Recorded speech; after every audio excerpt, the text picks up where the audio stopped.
What is going on, everybody? Well, I am here in Iowa this weekend. I am heading back to where it all happened. This past year was my first year ever hunting Iowa, and I was fortunate enough to harvest a stud of an 8-point. I mean, just a fantastic animal. Huge body, big, wide, heavy rack, and just an awesome animal for a public land deer especially. So I'm heading back there. I've got a trail camera to pull and some more scouting to do, getting ready for maybe another hunt this year if I draw a tag I'm looking at, and if not, then I'll guess I'll wait for a few more years. So I'll just keep collecting data. I got here last night. I would have broke the camera out, except that it was a rainy, windy, muddy mess last night. So there's no way I was going to break out this camera and risk getting it damaged, and really for not much of a footage other than maybe doing an interview. So I did get some shots, but I mean, other than that, I kind of kept it simple last night. Stayed warm, built the fire, ate some dinner, and enjoyed myself as much as I could under my little rain shelter I built. So overall, it was a good evening. So I'm packed up, about to head to the canoe, and we're gonna head downstream. So let's go.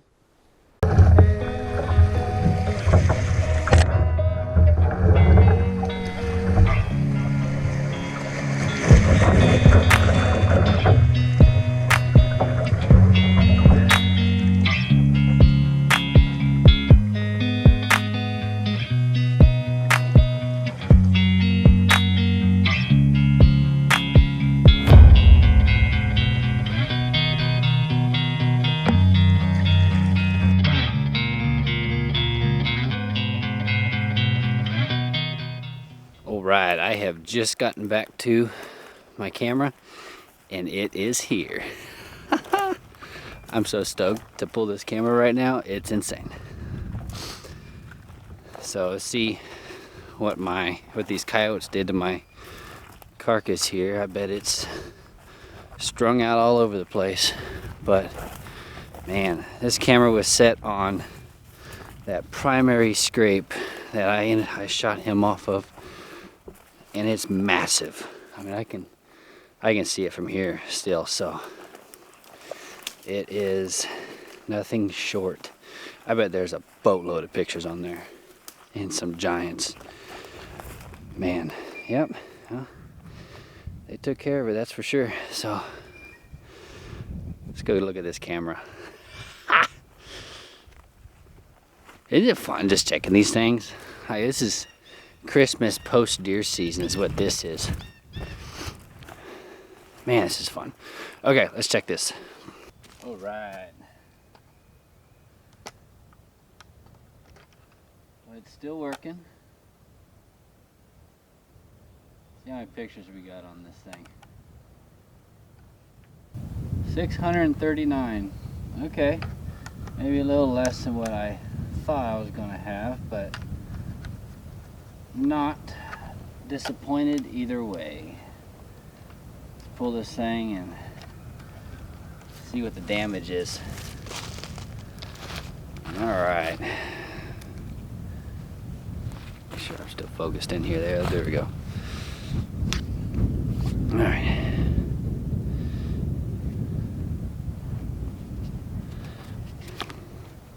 How many bets we got? What kind of bets we taking on we still have that big young deer I saw on day 2 of the hunt? Pretty good chance, I think.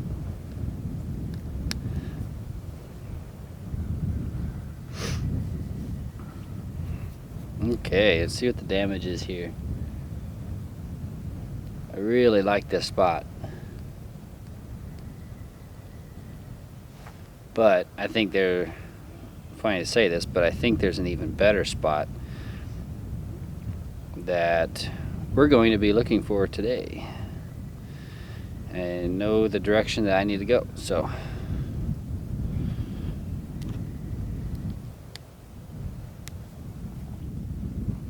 some pretty slick pictures of me. I knew I was going to have some good ones on there of me packing that buck out.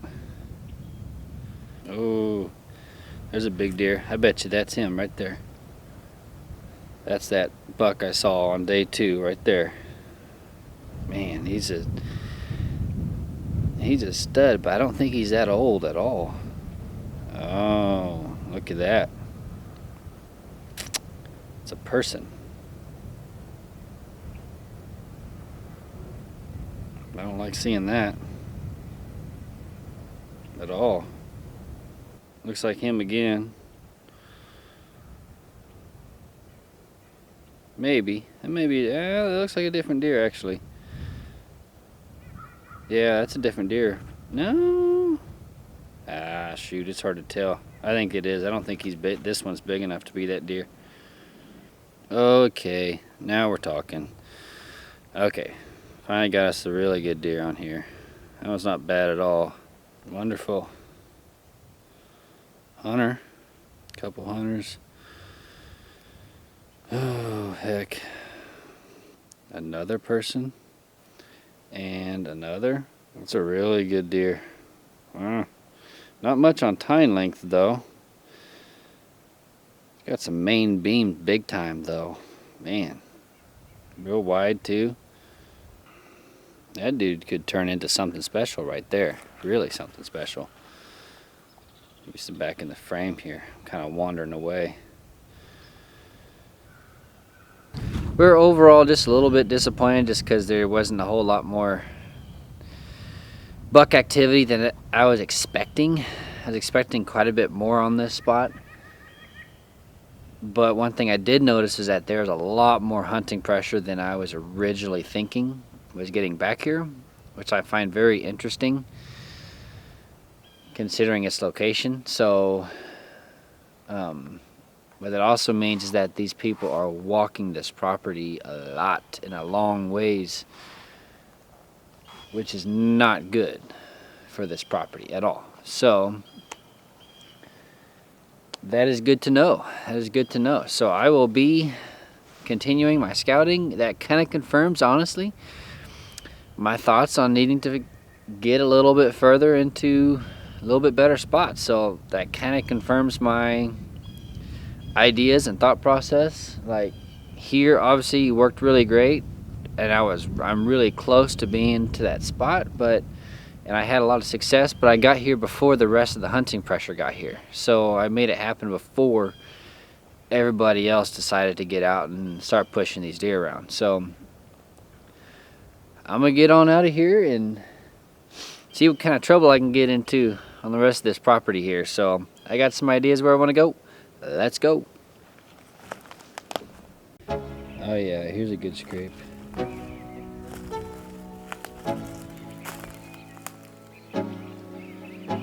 Lucky branches. It's a really good scrape right there.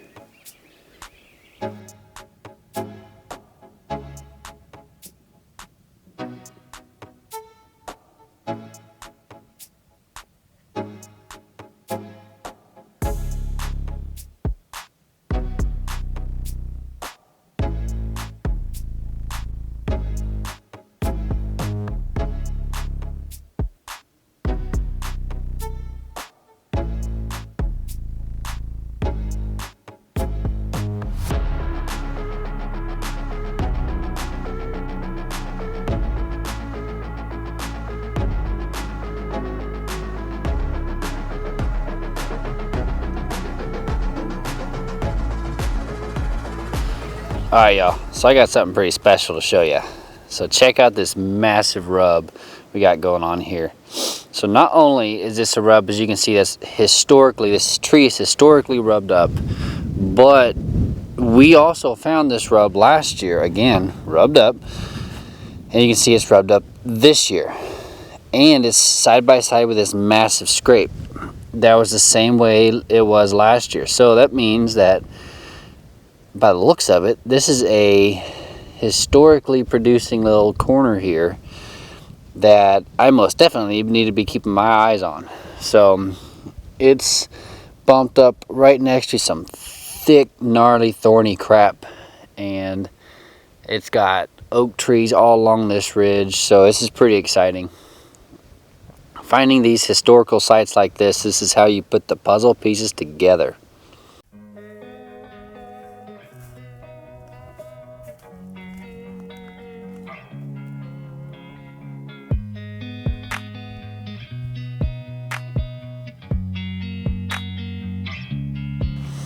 Alright, so what I'm about to show y'all right now is what I call a puzzle piece rub and scrape. They are side by side. What I mean by that is, you know when you're doing a puzzle and you know that the piece you're looking for is like right there, you're just waiting for it to show itself, and then boom, right when it shows itself, like the entire puzzle kind of gets put together. Well, I mean, it's not the entire puzzle, but I'm telling you right now, this is exactly what I was hoping to find back here on this edge and corner. There's a crossing in the river right here on this bend, and on the other side of the river, there's some serious sign that we found last year, and I wanted to get back over there and look. I did pop my drone over there a little further down the ridge, and I saw there's some seriously scraped up spots, and that trail's still there as I would have expected. So I'm going to show you what I'm looking at right now, because it's pretty slick.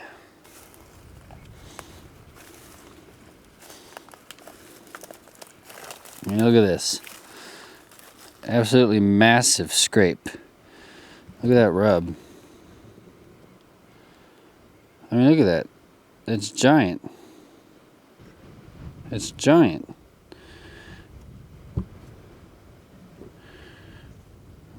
Here's this scrape again. I mean, look at that. That's huge. It's exactly what I'm looking for. So basically what this is doing is this is combining two separate ridges across the river, and this very well could be my separation from hunting pressure. Sweet. All right, well, cool.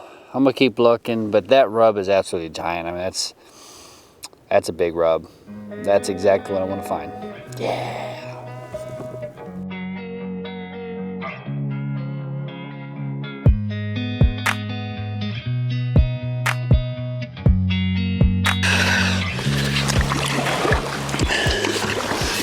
All right, y'all. Well, the river is a ways up. Definitely higher than, about 2 feet higher than what I'm used to. So it could get interesting. So bear with me.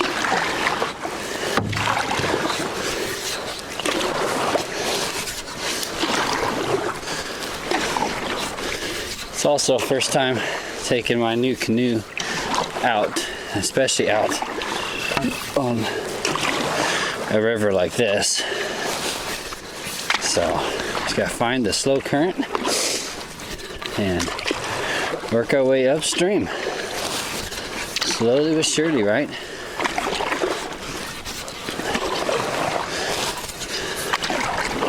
Ah, there we go. Get out of that fast current.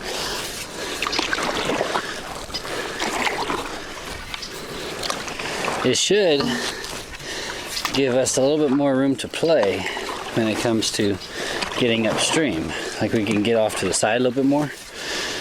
But on the flip side of things, I won't be able to wade some spots. Like there are some spots that I know are kind of deep, and with this being about 2 feet higher, I know that will give me some issues. So we're just going to methodically work our way up.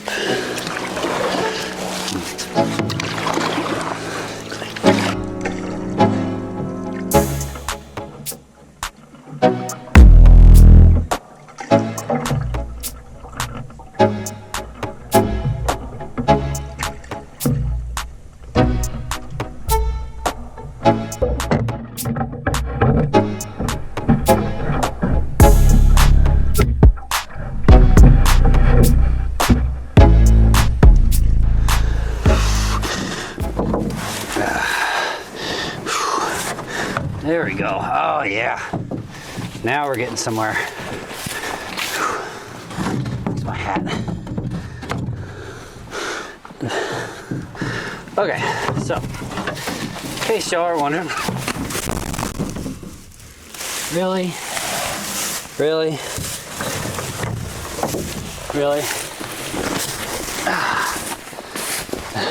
No one saw that, right? Okay. This is how this is gonna go.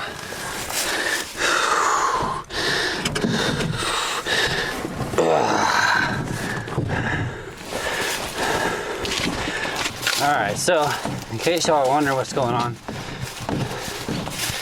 with the river being up like it is, I mean, it's a good 2 to 3 feet higher than it was this fall when I was hunting it, and even over last spring when we came up here to scout. So I can't get out of the current at all. And some of the spots that I would wade and just pull past would be over waders. So fix these, would be over my waders. So I am having to portage past this stuff, and it is nothing short of work.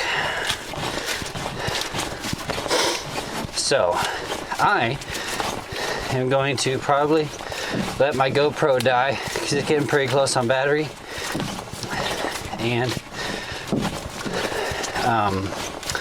pick up my filming when I get back at camp, because I want to try to get to camp before I lose daylight, which would really suck. So I got my headlamp, I brought my headlamp just in case, but I'd rather not. So here we go. This is why we stay fit, y'all, just in case, right? You know, we get on the water and do a boat so we can bring a little extra stuff. I got a cooler for drinks, and you know, for ease of or enjoyment, right? So next thing you know, the river doesn't condone you doing that like normal. So here we are, doing what we gotta do.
Well, good morning everybody. It is my last morning here in Iowa. It was a good trip. I enjoyed it. As always, I love it up here. This is so much fun. But put some puzzle pieces together that I was hoping to put together. The only thing I was a little disappointed about was the camera pull, but at the same time, seeing the number of hunters on it helps me out also. So I did get some big bucks on there, and I got just as many deer hunters on there also. So it kind of helps me figure out where I need to be focusing. One reason I did have the success I had this past year was because I just beat everybody. I mean, nobody was back there yet. I just beat everybody back to that spot. So that's one thing that you can do as a public land hunter, is it's not just about, you know, beating the deer, but you have to beat the people also. I mean, that's what we're doing here on public land. It's part of the challenge of it. So shooting him as early as I did, I was able to beat the crowd and had a great hunt. But I would like to get on a little bit, find those really special deer up here. I know they're here, I just got to find them. So I got some ideas on where I need to be focusing now after this weekend, which is good. So I will be back setting cameras, and we'll see if I can draw a tag again this year. Gonna try for that shotgun tag or muzzleloader tag, whichever one I decide to go for. So fingers crossed, we'll see what happens. I'm gonna finish eating breakfast and pack up and get on out of here. So thanks for watching, guys. Don't forget to hit that like and subscribe button, and I will see you all on the next video.